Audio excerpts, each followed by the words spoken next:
ఇదేంటి ఆ రోజే తిట్టేస్తుంది అనుకుంటే ఇంత గ్యాప్ తీసుకొని ఇప్పుడు కాల్ చేస్తుంది. నేను చెప్పింది శశి అర్థం చేసుకొని ఉంటుందా, లేక నువ్వొక మోసగాడివి, దుర్మార్గుడివి, నా ఆశలన్నిటినీ నాశనం చేసిన వాడివని నా మీద ఫైర్ అవ్వడానికే కాల్ చేస్తుందా? అనుకోని పరిస్థితుల్లో నా పెళ్లి జరిగినా ఖచ్చితంగా నా వల్ల శశి డిసప్పాయింట్ అయ్యే ఉంటుంది. తనకు అనే హక్కుంది, నాకు పడే బాధ్యత ఉంది.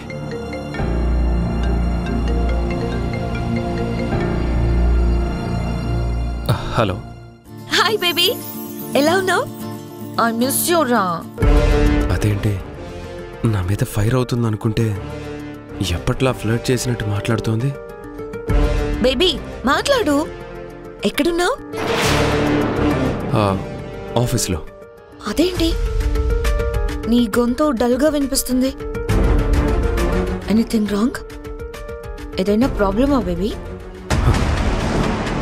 అదేంటి శశి మాటలో ఎలాంటి మార్పు లేదు.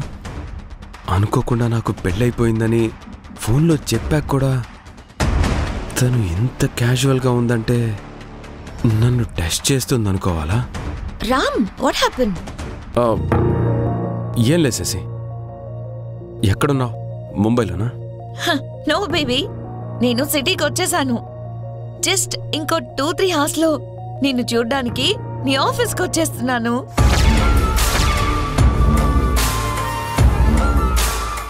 శశి? యా బేబీ, నీతో నేను చాలా చాలా మాట్లాడాలి, ఫేస్ టు ఫేస్. నీ ఛాంబర్లో కూర్చుని నీ కళ్ళల్లోకి చూస్తూ నీకు గుడ్ న్యూస్ చెప్పాలి.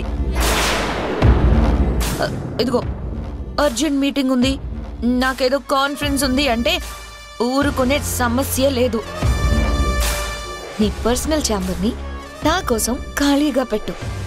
No appointments, no disturbances. నువ్వు నేను మనిద్దరం మాత్రమే స్పెండ్ చేయాలి. A good time, okay? Ya, bye, see you. Shashi?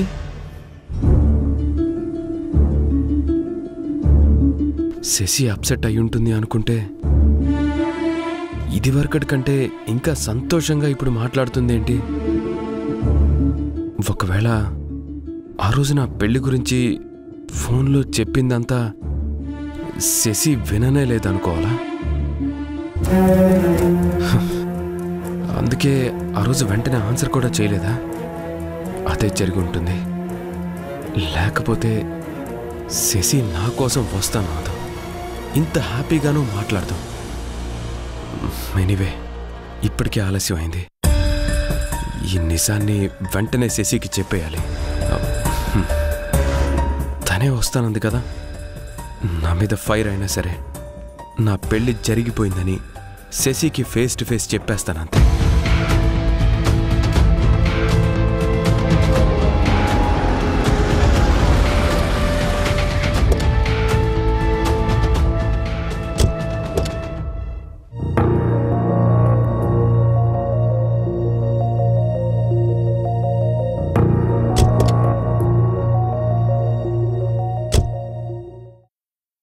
నమస్తే మేడం.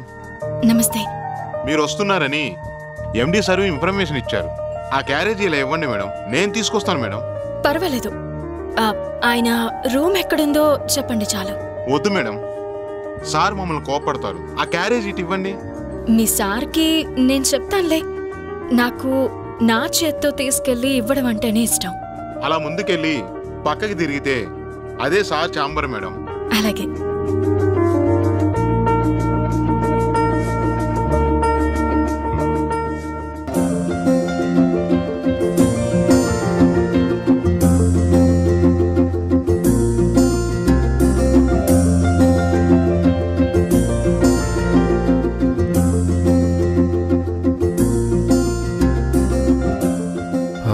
సీత, నువ్విలా క్యారేజ్ తీసుకొని రావడం ఎందుకు? ఎందుకేంటి, తేవాలనిపించింది, తెచ్చాను. అవును, మీరేంటి గది బయట నిలబడ్డారు? నువ్వొచ్చేలోగానే సెక్యూరిటీ ఫోన్ చేసి అక్కడ జరిగింది చెప్పాడు. క్యారేజ్ ఇమ్మంటే ఇవ్వను, నేనే తీసుకెళ్తానన్నావంట కదా. అక్కడ నో అన్నావు, కనీసం నాకైనా క్యారేజ్ ఇస్తావా? ముందు లోపలికి పదండి. పదండి.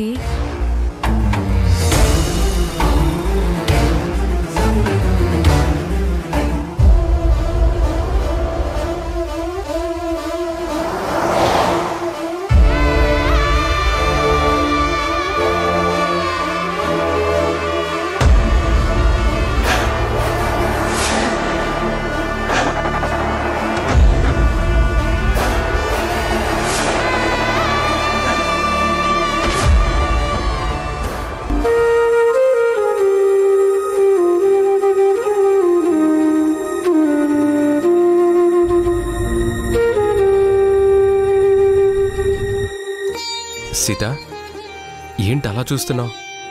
మీ రూమ్ చాలా బాగుందండి. నాకు అన్నీ ఇలా నీట్గా ఉంటేనే ఇష్టం. నాకు కూడా. భోజనం వడ్డిస్తాను, కూర్చోండి.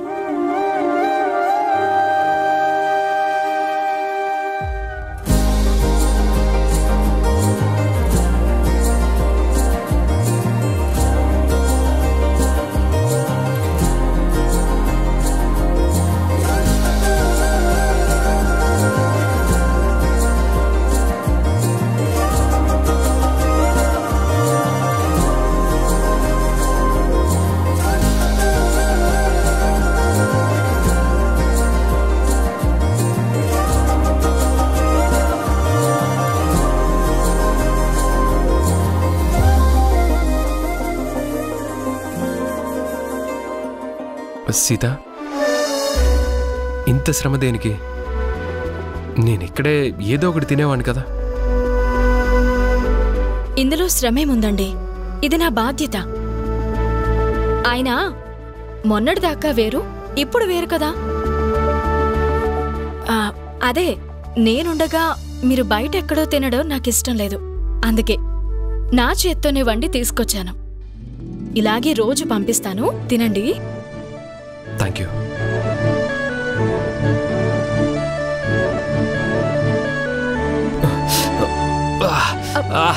అయ్యో, ఏమైంది? కారం ఎక్కువైందా? ఉల్లి కారం నాలుగుకి కొంచెం తగలగానే జివ్వుమంది. సూపర్గా ఉంది కర్రీ. నీకు వంట చేయడం ఇంత బాగా వచ్చని నేను అనుకోలేదు. మా ఇంట్లో నేనేగా వంట చేసేది. సీత, చాలు చాలు చాలు. బాగుంది అన్నారుగా, ఇంకాస్త వడ్డిస్తాను, తినండి.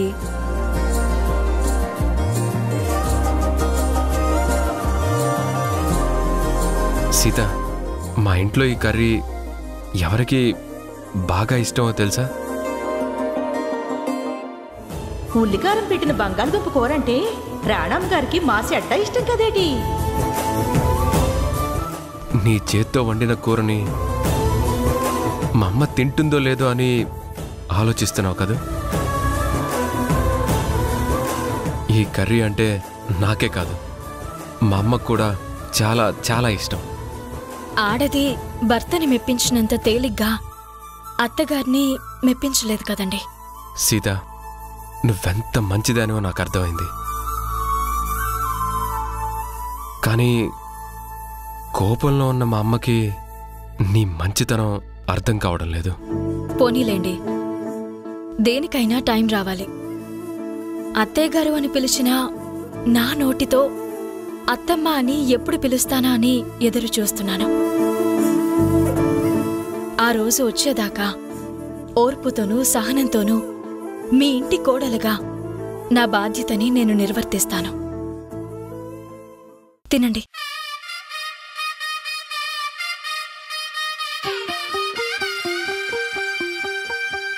తెల్ల తెల్లవారే వెలుగు రేఖలా, పచ్చ పచ్చ పచ్చి మట్టి బొమ్మలా, అల్లి బిల్లి వెన్న పాలనగలా, మంచినీళ్ళు తాగండి, నెమ్మది నెమ్మది. దేవదేవుడే పంపగా మహిళా దేవతే మా ఇంట అడుగే పెట్టెనంట బ్రహ్మ కళ్ళలో కాంతులే మా అమ్మలా మా కోసం మళ్ళీ లాలి పాడేనంట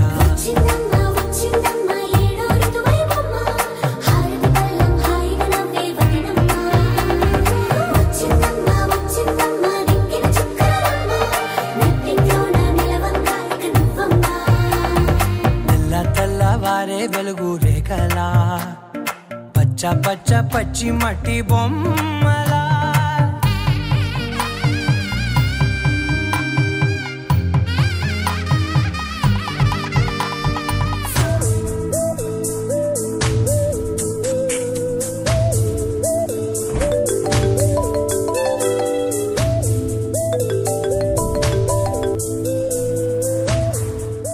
ఐషు చెప్పవే. ఏంటే చెప్పేది? నీ పాటికి నువ్వు ముంబై వెళ్ళి కూర్చున్నావు. ఎప్పుడొస్తావో తెలీదు. ఒక్కదాన్ని బోర్ కొట్టి చచ్చిపోతున్నానే. నేను ఆల్రెడీ వచ్చేసానే. వావ్, ఏంటే సడన్ సర్ప్రైజ్! కాల్ కూడా చేయలేదే? యా, ఈ శశి షాక్లు ఇస్తుంది, సర్ప్రైజ్లు చేస్తుంది. సంతోషించానులే గాని ఎక్కడున్నావో చెప్పు. గంటకి ముందే ఫ్లైట్ దిగాను. కార్ డ్రైవ్ చేసుకుంటూ హ్యాపీగా వస్తున్నాను. ఏంటే అంత హ్యాపీస్? Anything special? Of course. ఏంటే ఏదైనా గుడ్ న్యూసా? చెప్పను. అదేంటి? నేను నీ బెస్ట్ ఫ్రెండ్ని కదా, నాకు కూడా చెప్పవా? చెప్తాను, కానీ ఈ గుడ్ న్యూస్ ని ముందు నా రామ్కే చెప్పాలి. అవునులేవే, ముందొచ్చిన చెవుల కన్నా వెనుకొచ్చిన కొమ్ములు షార్ప్గా అంటారు కదా. చాలే ఊరుకోవే. నీకు చెప్పకూడదని కాదు, కానీ ముందు నా రామ్కే చెప్పాలనుంది. ఎంతైనా లవ్ చేశాను, పెళ్లి కూడా చేసుకోవాలనుకుంటున్నాను. తనతోనే ఫస్ట్ షేర్ చేసుకోవడం తప్పు కాదు కదా. ఓకే ఓకేలే, నువ్వు మరీ అంత డ్రామాటిక్ గా నన్ను ప్రతిమలాడినట్టు యాక్టింగ్ చేయక్కర్లేదులే. Thank you Aishu. రామ్ కోసం బ్రేస్లెట్ తీసుకున్నాను, చూడగానే నచ్చేసింది. రామ్ చేతికి చాలా బాగుంటుందని వెంటనే కొనేశాను. రామ్ దగ్గరకు వెళ్ళగానే ఈ బ్రేస్లెట్ ని నా చేత్తో నేనే తన చేతికి తొడగాలి. ఓకే ఓకేలే, హ్యాపీగా నీ రామ్ దగ్గరికెళ్ళి తనతోనే నీ ఫీలింగ్స్ ని షేర్ చేసుకో. Thank you Aishu, thanks a lot. Bye, see you. Bye, త్వరగా వచ్చేసాయి. Yeah, sure.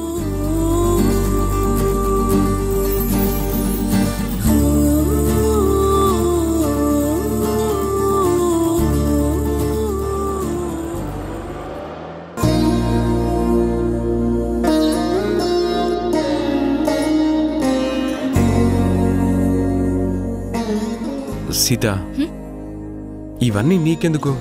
వదిలే, నేను క్లీన్ చేయించి ఇంటికి వచ్చేటప్పుడు క్యారేజ్ తీసుకొస్తాను.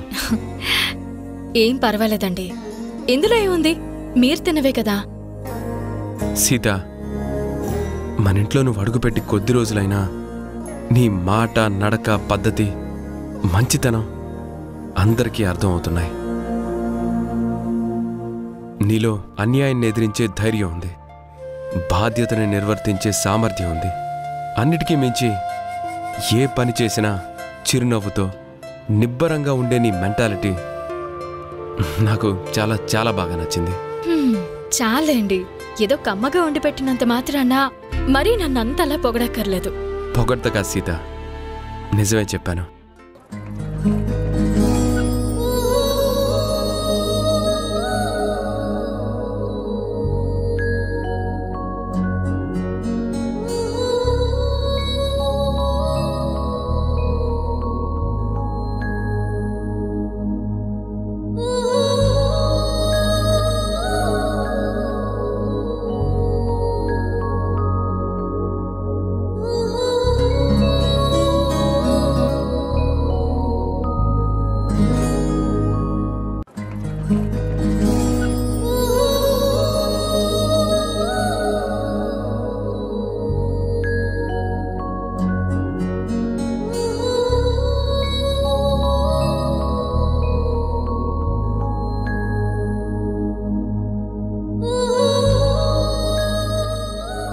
మన పెళ్లి ఫోటోని ఆఫీస్ రూమ్లో ఎందుకు పెట్టుకున్నారు?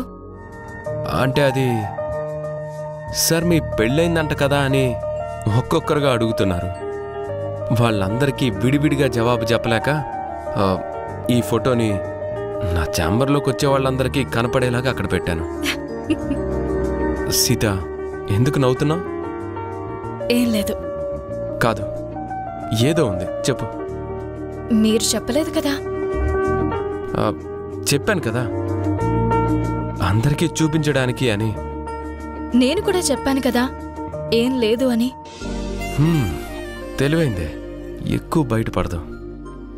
మరి రాముడు బయటపడకుండా సీత మాత్రమే బయటపడాలా?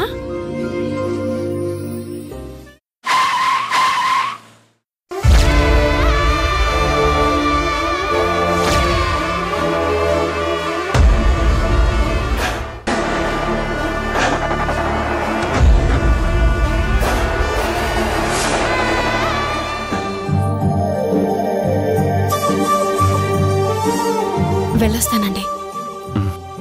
జాగ్రత్త.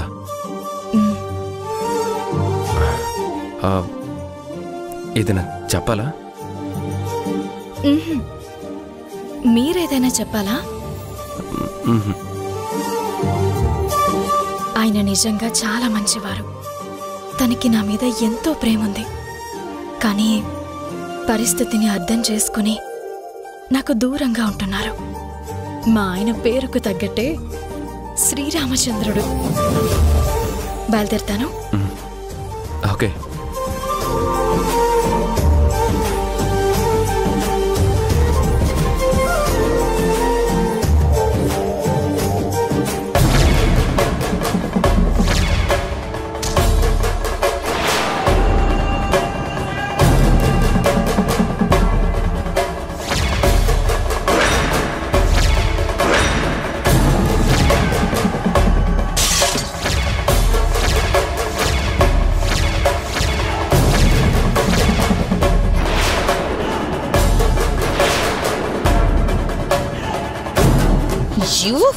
నువ్వా? ఓ, నువ్వా?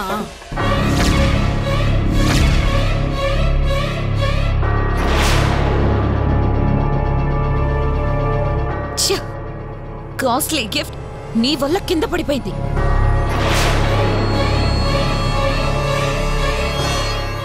అంత కాస్ట్లీ అయినదైతే పడేసుకోకుండా జాగ్రత్త పడాలి. చేజారింది ప్రతిసారి తిరిగి వస్తుందనుకోకు. థ్యాంక్స్, బట్ నీ చేత నీతులు చెప్పించుకునే స్థితిలో నేను లేను. నీలాంటి వాళ్ళకి మంచి మాటలు కూడా చెవికెక్కవులే. ఓహో, పాల డబ్బాలు మోసేదానివి ఇప్పుడు క్యారేజీలు మోసే రేంజ్కి ఎదిగావా? నేనే రేంజ్కి ఎదిగినా నీలాగా గాల్లో కాదు, నేల మీద నడుస్తాను.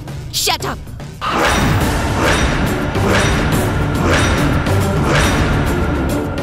అదే మాట నేననడానికి నాకొక్క క్షణం కూడా పట్టదు. చిచిచి, ఇప్పుడు నేను నీతో గొడవ పడే మూడ్లో లేను. Get lost. నేనే మూడ్లో ఉన్నా నీలాంటి వాళ్లతో గొడవ పడ్డం కాదు కదా, కనీసం మాట్లాడడానికి కూడా సిద్ధంగా లేను.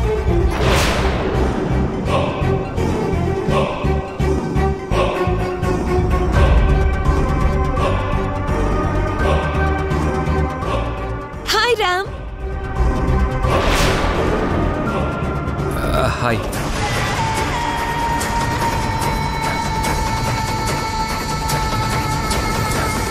I miss you, baby. I really miss you.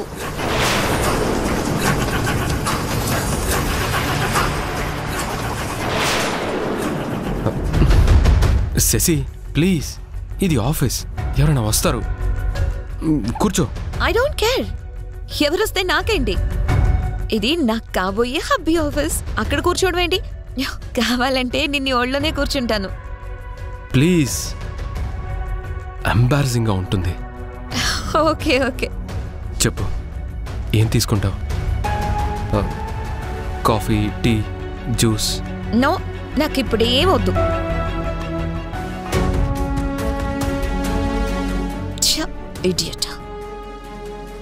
Shashi, ఎవరిని తిట్టుకుంటున్నావు? ఇంతకు ముందు నేను లోపలికి వస్తుంటే ఎవరో ఒక పిల్ల డాష్ కొట్టింది. నీకోసం తెచ్చిన ఈ బ్రేస్లెట్ కింద పడింది. Idiot, stupid girl, waste fellow. Shashi, it's okay, cool. Okay, leave it.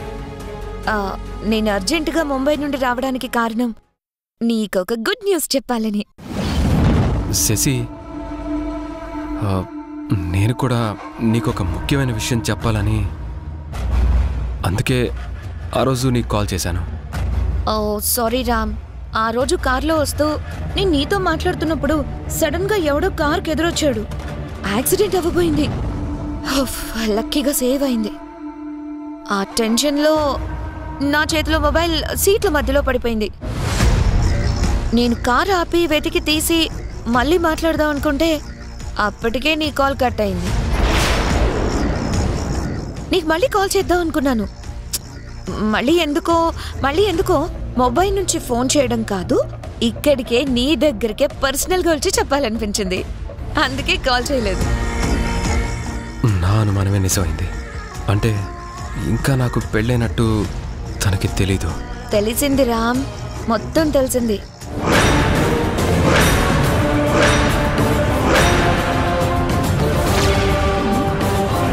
నాకు ఆల్రెడీ పెళ్ళైపోయింది.